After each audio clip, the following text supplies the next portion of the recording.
Good evening and welcome to the City Commission special interview meeting. We are being broadcast live here on Wednesday, October the 2nd, 2024, and we are convening the meeting to interview for the vacancy on the Historic Review Board. So would you do the roll call? Commissioner Frank O'Donnell. Present. Commissioner Rocky Smith. Here. Commissioner Adam Morrow. Here. Commissioner Mike Mitchell. Here. And Mayor Denise McGriff. Present. So we have, let's see, Aquila, did you want to introduce this, or do we need to do any introducing of it? Nope. Okay. All right, so we have an applicant, and Julie, would you like to come up to the table? And there is a list of the questions, the specific questions that we will ask you. And we appreciate your applying. We've been looking for a while, as we have with this position over the time that I'm aware of. We've always had a little bit of trouble with this one, but we're glad that you applied, and we're looking forward to talking with you. And so we're going to just go around to each of us and ask some questions. And you've got, like I said, you've got them in front of you. So if you want to just, well, the second one is what's your background, so we can go there. So Frank, if you'd like to start it off, please. Certainly. Well, first, thank you for coming. Second, I'm going to read the question out loud for the benefit of our home audience. The question is, why are you applying for a position on the Historic Review Board? And you need to move that thing fairly close to you. Close to you? Yeah. Yeah, and it's on, I think, because I think I heard you. Yeah, it's good. My family and I just moved to the area about a year and a half ago. I think this is a great opportunity to get more integrated into the community. I have experience with Landmarks Commission boards, and I'm familiar with the process, doing this every day in my job. So yeah, I just thought it was a great way to give back to my community, again, get integrated. I have two little boys. I thought that was being on something like this would be a great example to them of how to give back to the community and how you can use your background to be of service. So, yeah. Okay, thank you. Rocky? All right, you mentioned a little bit already, but what is your background in historic preservation?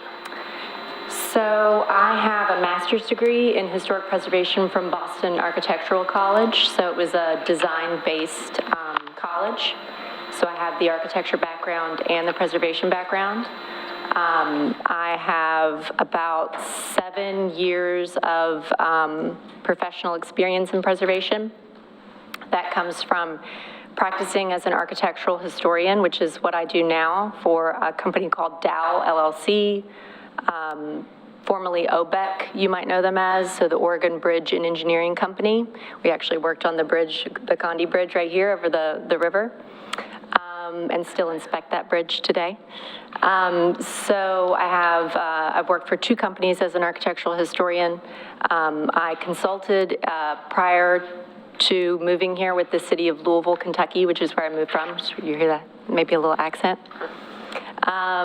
And there is where I was exposed to the Landmarks Commission, working with them as a preservationist with the city. I also have experience working with education and advocacy nonprofits with preservation. So I've sort of dabbled in a lot of different preservation work, which I think lends itself well to dealing with sort of all issues as it comes across to preservation. So public outreach, everything from Section 106 to public outreach, basically. So. Thank you. Yeah. Okay, well, probably as you are aware, we have a set of standards and design guidelines. And so how do the criteria, standards, and design guidelines assist the public and applicants to know what they can do with their historic properties? Well, first of all, as you all know, the design guidelines vary based on the neighborhood. So, in my opinion, the public doesn't know enough about those guidelines. I think that if they knew more, if they had it, I I can't speak, I don't have a historic home in Oregon City, but I can speak to my experience with the city of Louisville. And we had pamphlets that we would hand out, and oftentimes I wished when I was issuing what we called a COA, a Certificate of Appropriateness, to someone who was seeking a permit, I would always hand them the pamphlet too, the physical pamphlet, or we would email that to them just so they had it for their project that they're currently seeking a permit on, but also for the future. Maybe they could share that with anyone else that has a project in their neighborhood. But basically, the design guidelines are obviously custom to the neighborhood according to the built resources in that area. I think that obviously that's where the criteria and the standards come from. They come from the National Park Service and their designation of how to properly treat historic properties. So I think that those are guidelines that are that cater again to the specific neighborhoods and are really helpful in guiding the public, giving them, again, future knowledge with what they can do with their property too. So I know it's sort of a roundabout answer, is kind of a broad question. Since I do this every day, it's hard to kind of narrow that down. But I do think that it's really helpful to the public, and I wish that they knew about it more. So. We are happy to say that we are going to be sending out a notice to everybody in the McLaughlin Conservation District and the Kanema District to give them a friendly reminder that, hey, you're in here, and we always send in information about the different things that people need to know and where they can go. So I think that'll be something that you guys will be looking at to look it over before it gets the mailing does. So we're right. A certified local government. I would like to add one thing actually about that. So oftentimes I think that when people hear about design guidelines, they read it as a list of things that they're not allowed to do to their property, when in fact, when they read them and see them, it acts more of a guide of what they can do. And I think that it ends up being really helpful because people who buy in these neighborhoods or they rent in these neighborhoods, typically they like the charm of the neighborhood, right? They want to be participatory in the process of preservation.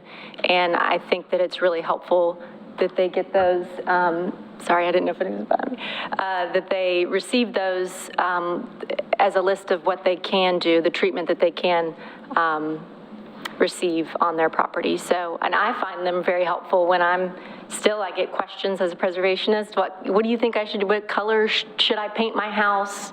What do you think I should do about window replacements? And if they are in a historic district, I always guide them to their design guidelines within the district, and oftentimes it educates me. So I just think that they're really helpful for many reasons. But embarrassing, I have a set of them at home. Yes. I get asked a lot. I get asked a lot about it. Adam. Right. Have you previously served on an appointed board? What was the most rewarding part of the position and the most frustrating part? I did not serve on the Landmarks Commission because I was a paid city employee. But I sat in on, like I said, most of the meetings when I could, particularly when it involved a project of mine and I had to present to the board or to the city council. So I have not previously served on this type of board. Talking about any board? Any board.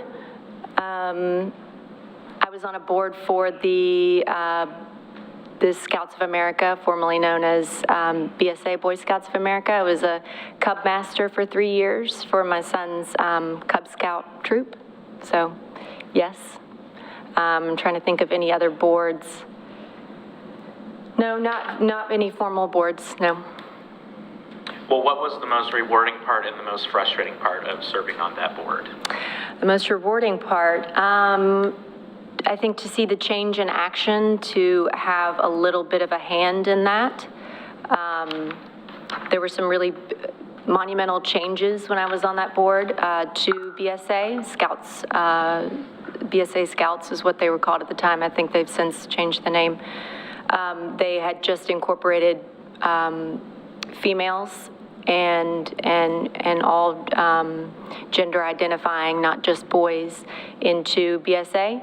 And so that was a huge change. How are we going to do this? What does that look like?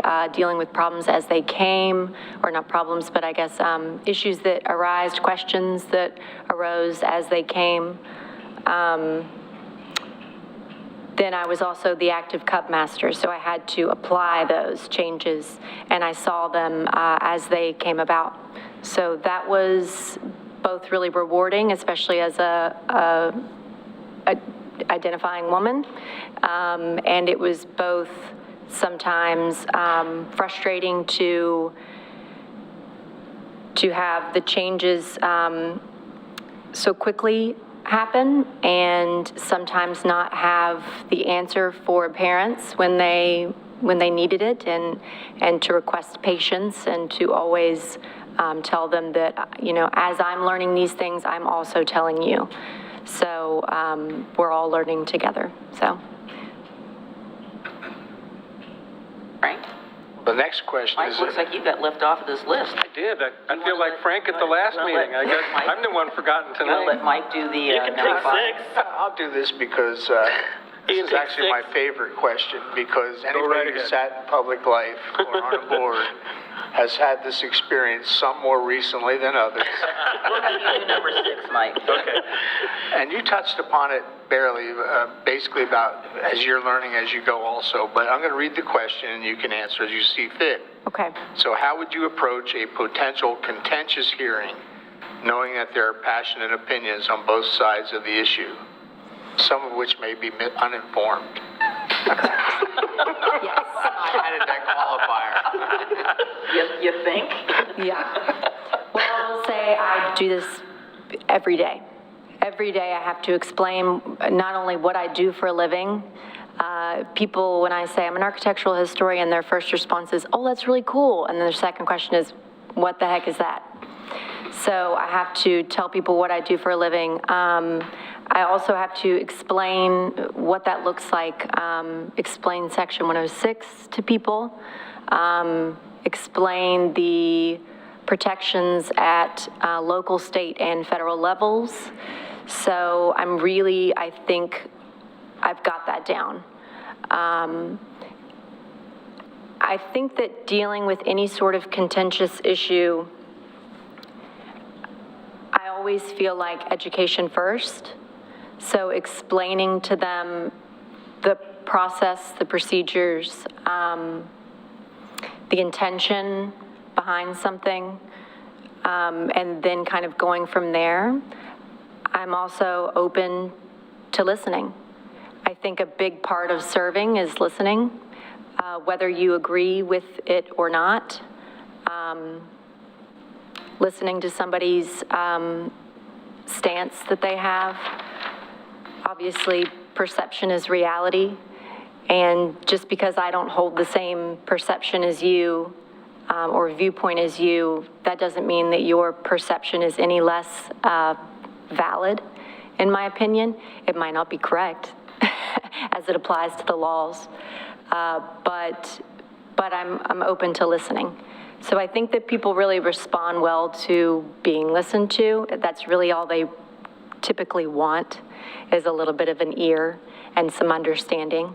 So I would approach it that way, I think, and then try to explain from there whatever the project process was, and then how we propose to handle it being on a board. So. I will say that no one could have answered that question better. And we had a very good judge here that said people want to be heard.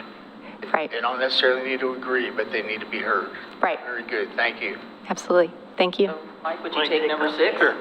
What do you believe is the role of the Historic Review Board and the role of the neighborhood associations as they relate to HRB decisions? Okay, so what do I believe is the role of the Historic Review Board? Well,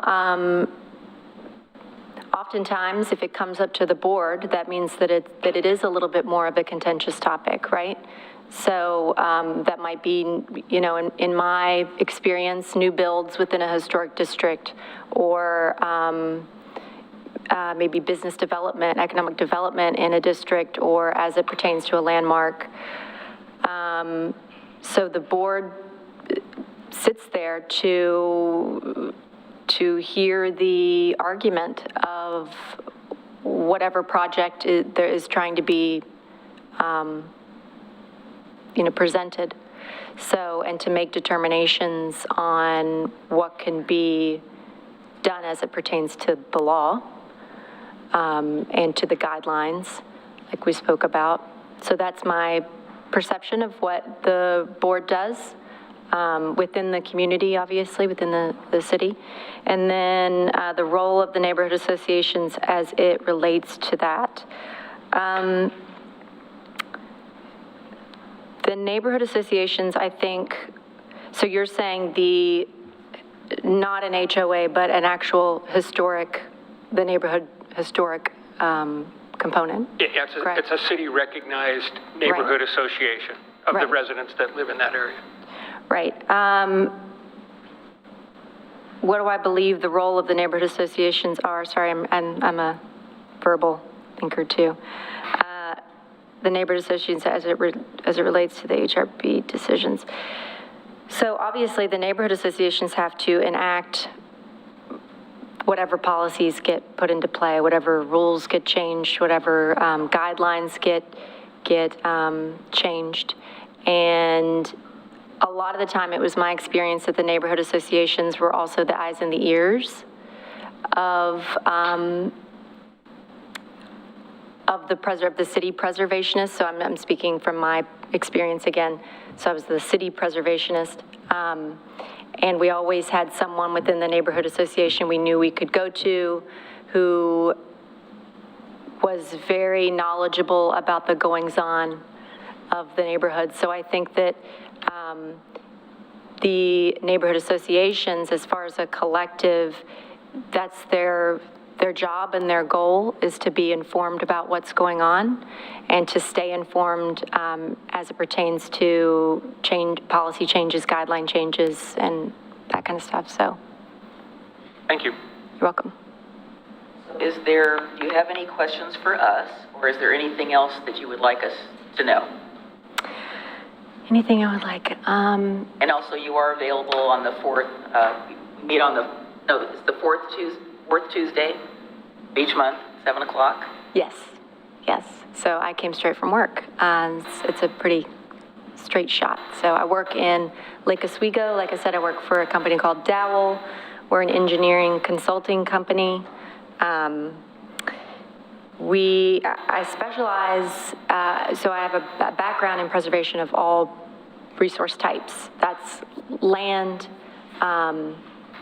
oftentimes native land, that is buildings, structures, all of it. So, but I sort of subspecialize in bridges, which is why I was brought to Portland.